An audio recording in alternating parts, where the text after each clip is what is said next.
Hello everybody, this is pt.2 and welcome back to some more Miles Edgeworth Ace Attorney Investigations. In the previous episode, we had started this game, found out that there was a murder in our office, and met this mysterious Jim prosecutor. Wait, no, that's not his name. Wait, hold on, what is his name? Jacques Portsman. We met this with Jacques Portsman and found out that there was a secret safe behind his jacket. In this episode, we are going to be using some logic to move forward, but before we do anything, if you like what you see, leave a like down below. Subscribe to me if you haven't already. Come on, I make good stuff, I think. Share with your friends so they can see it for themselves, and if you have anything to say, tips, criticisms, or anything like that, leave it down below in the comments. Now, let's get started. First of all, let's find out more about this Jacques Portsman. Age 29, gender male. A high prosecutor with this prosecutor's office. It's my first time speaking with him. And there was another thing of evidence here, I believe. Yes, there was. A secret safe. Each prosecutor has only one in their office. Only they know of them. Prints were wiped. So, let's use some logic.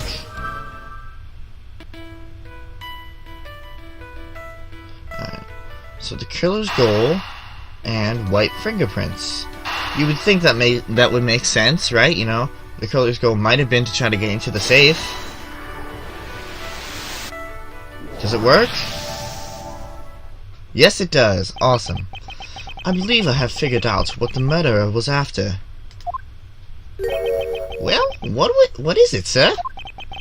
The fact that the safe was wiped clean of fingerprints suggests that the criminal had at least attempted to open my safe, making the culprit's motive for breaking and entering theft, I believe.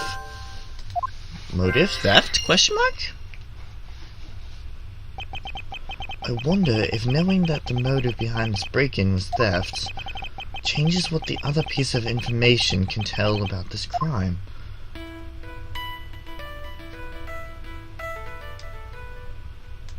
Motive, theft, signs of a struggle, maybe? But before we do anything, yep, I'm doing this whole save state thing again.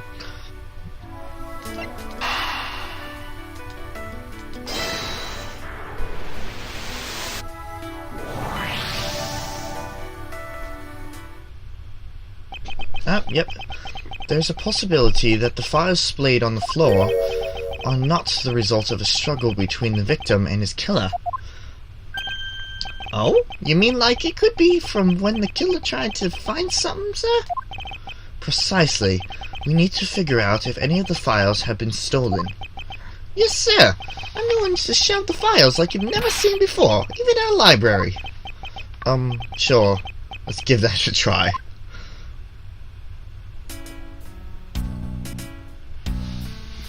Sorry, Jacques, but you need to get your body and his body out of the way. I still haven't come up with an accent for him yet. Or a voice for him. Good day, mate. What always have the good ones always have to die young? Surely you must ponder that every once in a while, Mr. Edgeworth. No matter how much we lament, the dead will not come back to life. All we can do is search for the truth. And? So what are we supposed to do? How are we going to go about finding the truth? Something between an Australian and a Brooklyn accent, I have no idea. First, we calmly restore the files to their rightful places. God, here, let me help. And so this file goes here, and that book goes there. You shall know a lot about where things go, despite it being Mr. Edgeworth's office. Because I'm the one who keeps it tiny, pal. Okay? Done. Alright, let's take a look-see. It would appear as if the murder was definitely committed here. bloodstains on the bookshelves are still fresh. I suspect that the victim was killed in a standing position, hence the prints on the shelf. And the guy fell to the floor, right? The blood on the floor is kind of grossing me out. Detective, I don't have the time to deal with your weak stomach right now. What now? So, but you know I'm no good with blood, sir. I'm certain that there's something wrong with this picture.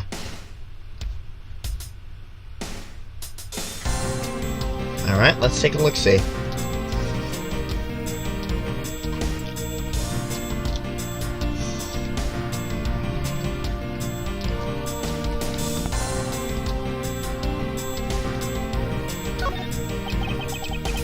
This is where the bullet lodged itself after it went through the victim, huh?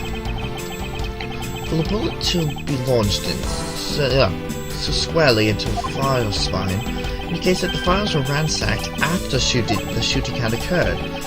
I guess the victim was moved because he was... in the way of the killer's way. Yeah.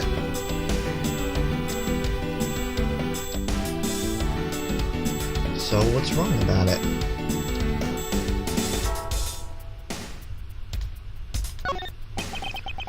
It appears that the victim was in a sitting position here after being shot. Yeah, so that's why the seat of the victim's pants has bloodstains on it. That would be the logical conclusion. Now that's not what I'm looking for. The victim's handprints. He must have tried to support himself with his hands here after being shot. There are prints on the floor too. These must have been made when, unable to stay standing, he dropped to the floor. What's wrong then? Wait a minute.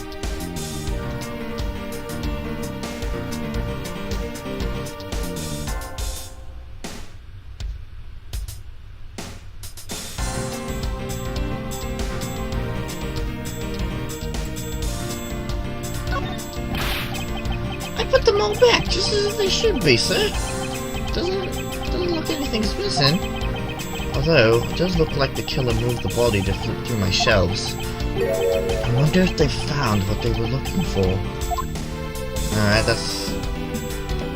we can't go back at any point, but I was wondering.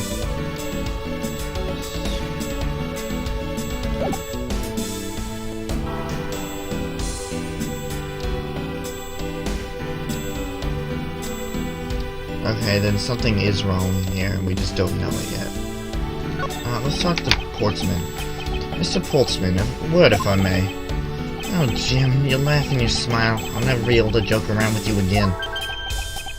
But don't you worry, Jim. I'll joke around enough for the both of us. You'll see. He's not listening at all.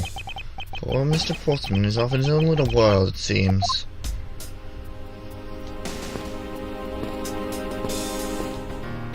No, I don't want to talk. I want to examine.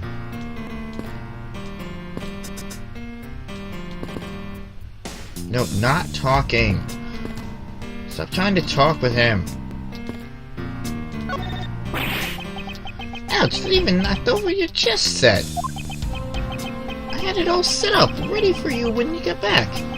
I figured we could, you know, play a few games. I had no idea you were interested in chess. I'm actually pretty good at checkers, so I thought I'd give chess a try. In that case, I suppose I can set some time aside after we solve this case. Though I don't expect the games to tax my mental, acuity much. This is actually kind of getting annoying. Why can't I? There we go.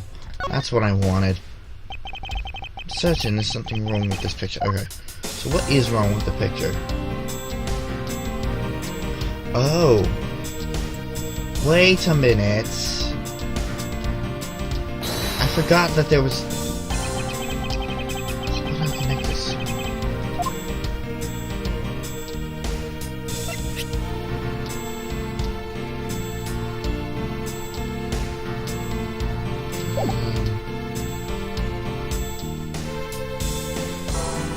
The abdomen... no, it's not.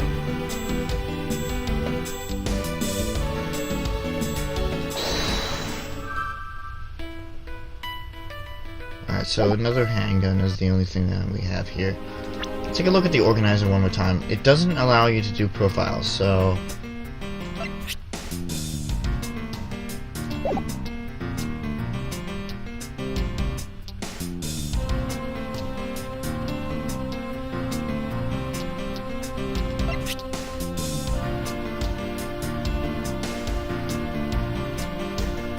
well, that is in the abdomen.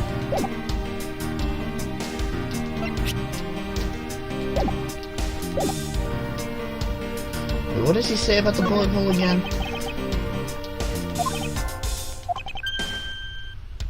The files were ransacked after the shooting had occurred.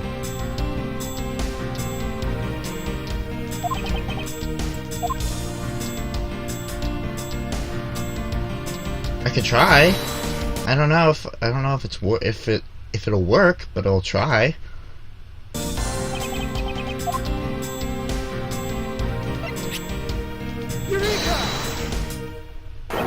Yes? Yes, yes, okay. Alright. Go with your first instinct, people. Please. What do you mean, sir? You don't see? Quite simply, the bullet hole itself is too low. If the victim was shot in the stomach, the hole should be much higher up. Or if the guy was shot while he was sitting or lying down, sir? That's not possible, because the bloody handprints were above, indicating he was standing. That would be illogical. The victim was leaning against this shelf after being shot, which suggests that he was standing when he was shot. Then that means... Wait, what does that mean? It means you need to use your brain every once in a while instead of mine, detective. In any case, it means someone made a faulty assumption, and it was from this mistake that our current contradiction was born. What is the faulty assumption?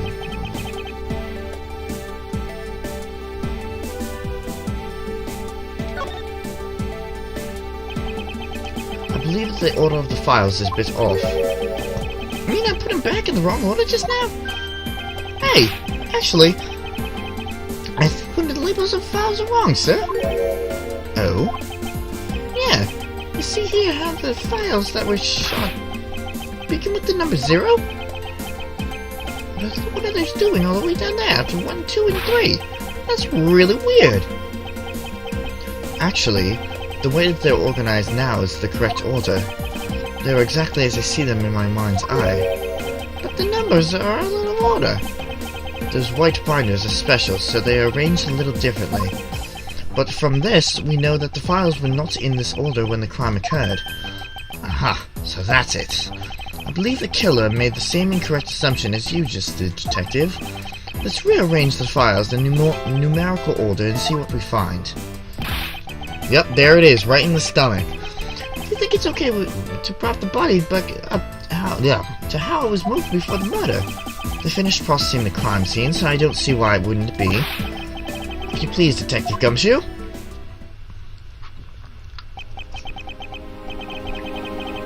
As I suspected, the bullet hole is now where it should logically be. The killer went through my files before shooting Mr. Faith, and then put the files back in numerical order, I guess. Exactly. And then proceeded to shoot the victim. But why would someone kill a man and then just look through your files one more time? Puzzling indeed. The files were thrown into disarray twice, once before and once after the crime, but why?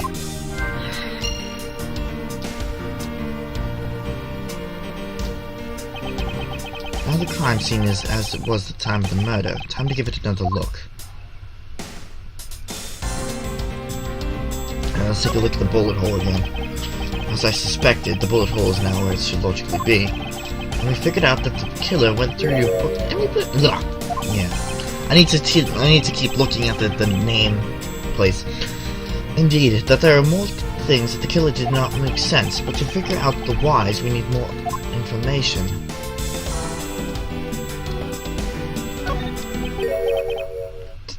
This...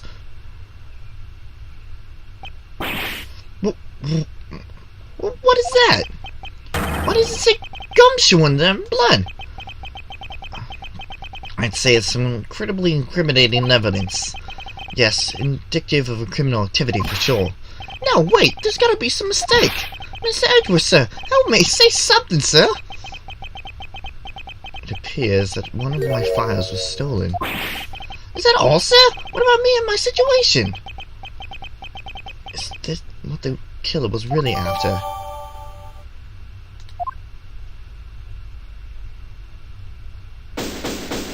Investigation complete. Looks like Jim was able to leave it to the name of his killer in the end.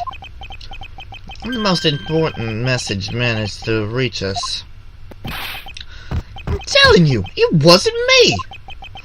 You can't be terribly pleased to hear that your beloved partner is in the guilty party. If you're going to accuse Detective Gumshoe of being the culprit, I sincerely hope you have some proof to back it up. Jim's words, they're more than enough, wouldn't you say? If that's how you want to play it, then at least allow me to understand your reasoning.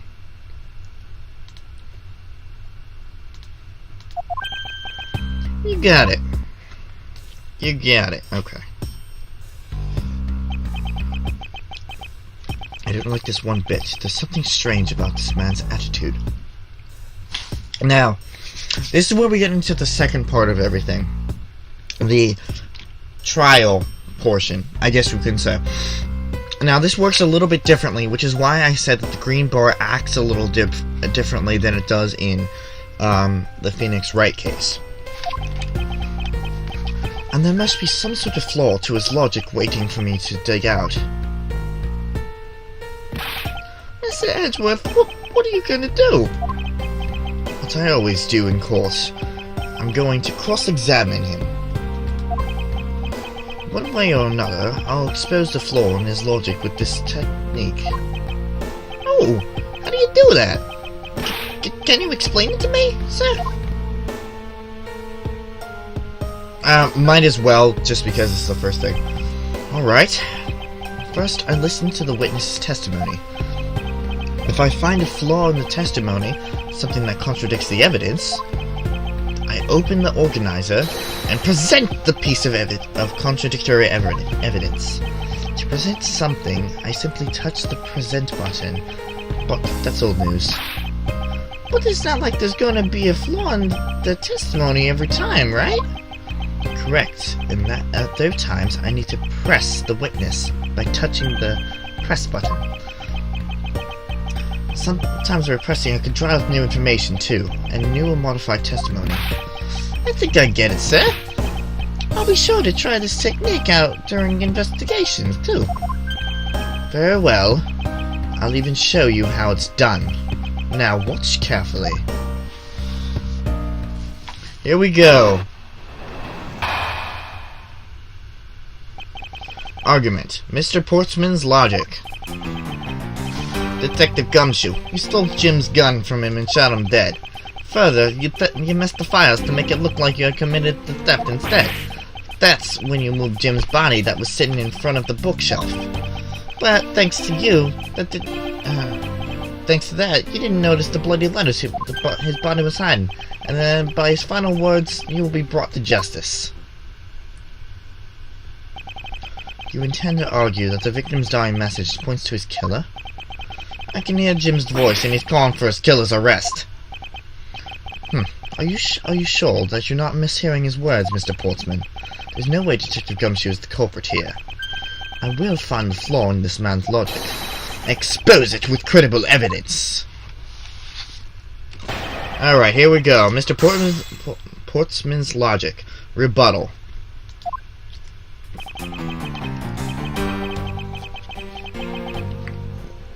Detective... Alright. I don't need to read that again. Please don't make me read it again. I messed up the files to make it look like you had committed the theft instead. Committed theft instead? That's when you moved Jim's body that was sitting in front of the bookshelf. And thanks to that, you didn't notice the bloody letters and the body was hiding. And it will be by his final words that you will be brought to justice. I don't like this one. I don't think his body was hiding it.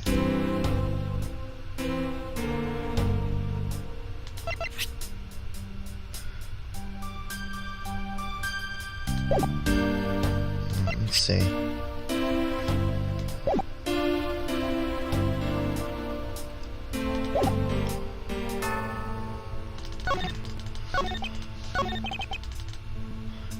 Let's start pressing things. You know, there's something I've been meaning to ask. What is it? Why do you call the victim Jim, when clearly his name is Buddy Faith? Isn't it obvious? Jim is the perfect name for my companion. Jack and Jim.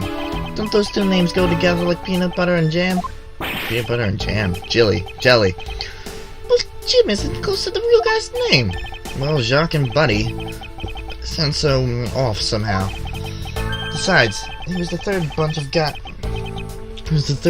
of guys that decided to nickname Jim. He talks about the victim like he was his pet.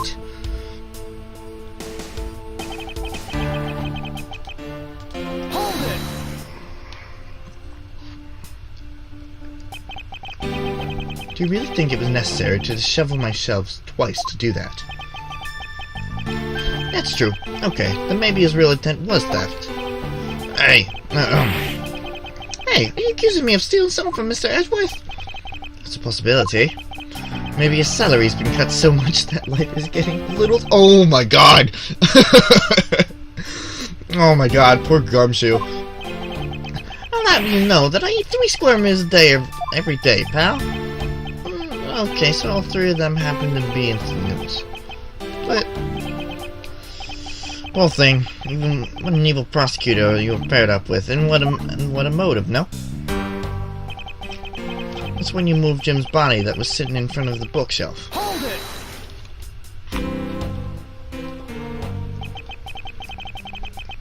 And why would Detective Gumshoe do such a thing? Because the body was getting in his way. He had to mess up your bookshelf somehow, right? Anyway. But thanks to that, you didn't notice the bloody letters that his body was hiding. Hold it!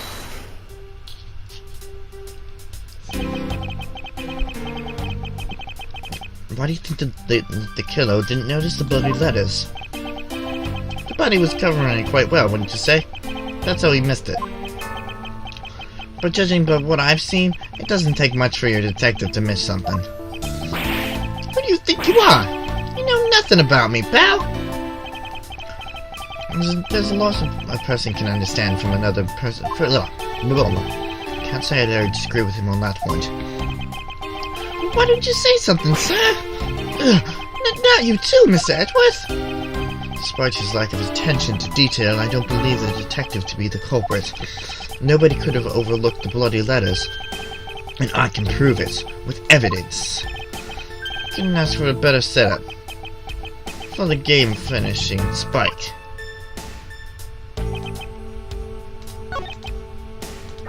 Okay, so obviously that is the one that...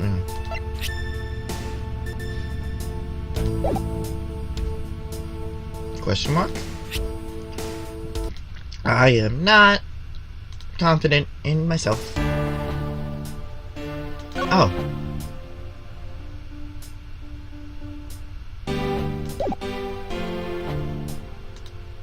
Objection!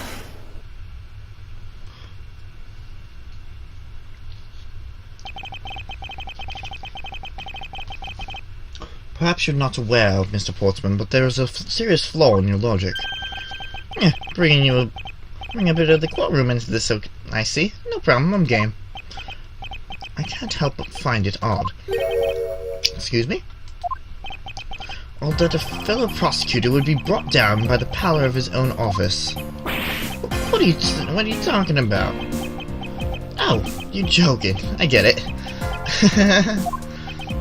If you have the time to laugh, then you have the time to take another closer look at this. Do you still not see? If not, may I direct your attention to the missing file? What? That's impossible! It's impossible. Impossible. Ugh. It's impossible, Mr. Portsman. Nothing. The files on that shelf are all about a certain case. When the killer went to take a file after murdering your partner, I highly doubt they could have missed the bloody letters written on the spines. It's possible that they could have taken the file before committing the murder. I think it's pretty obvious that the file was stolen after it was written on. The missing letters in the detective's name of where this file should be is proof. Yeah, I mean the S is gone and there's only half an H. If Detective Gumshoe really was the culprit of this case, I highly doubt that even he could overlook his own name written in blood on the files. Especially as a detective who can't stand the sight of blood. Yeah! I love his face. Which means, what exactly? What does that make this dying message? It makes it the work of a certain criminal intent on tampering with the crime scene. So that's so low. I can't believe the criminal tried to pin this whole thing on me, sir. I'm gonna get him, sir. You'll see. I'm gonna have him under arrest in no time. Well, Mr. Portsman. Brilliant. Absolutely splendid. Logic deserving of Olympic gold. I appreciate the praise, but that doesn't change the fact that your reasoning is flawed. Meh. You win some and you lose some. That's how life goes. Glad everybody's so cheery, even though I feel more dead than alive. But, you know, it really is a shame. I really didn't have to bring this up. However... What is this time? Are you still after me, pal? Humor me for a second. Who has the key to this office? That would be me. But Mr. Edgeworth just proved that I'm innocent, pal.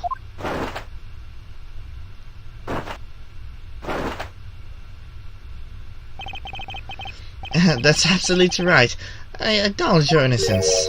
Then why do I sense that you still have something to say?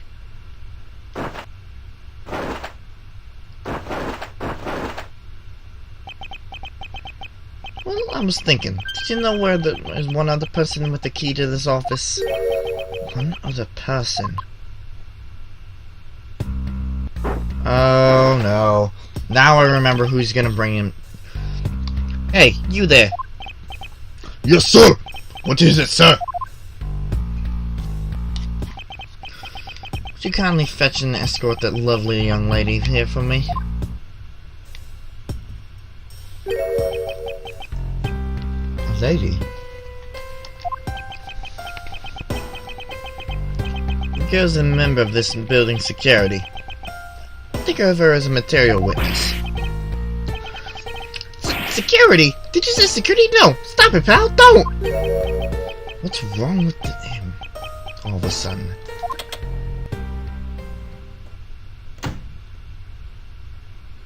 Yep. It's her. I believe she needs no more introduction. I've called upon Miss Maggie Bird, a member of security. Maggie? God. Detective Gumshoe, sir. Maggie!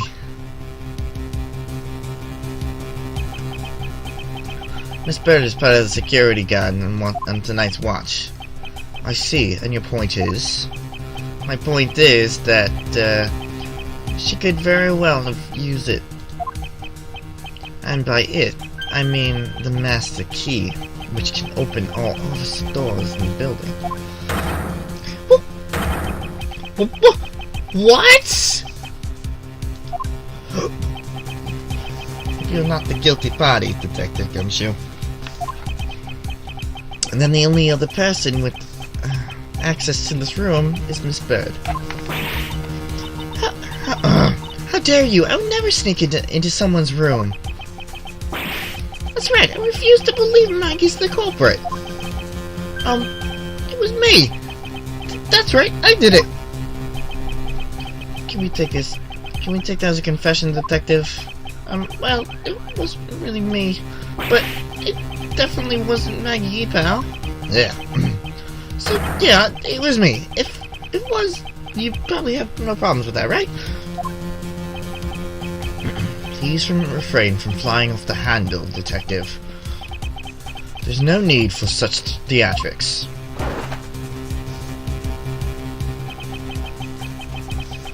Listen to your boss, Detective. He understands what I'm saying here.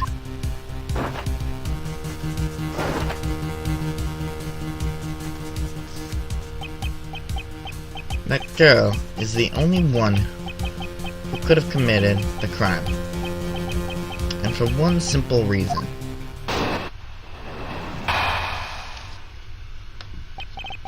Reason for suspicion! That's where we're gonna end it off here. In the next episode of Phoenix Wright,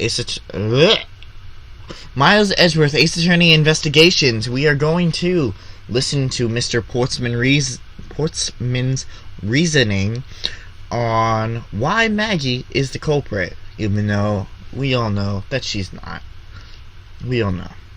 Anyway, with that, I will see you guys later.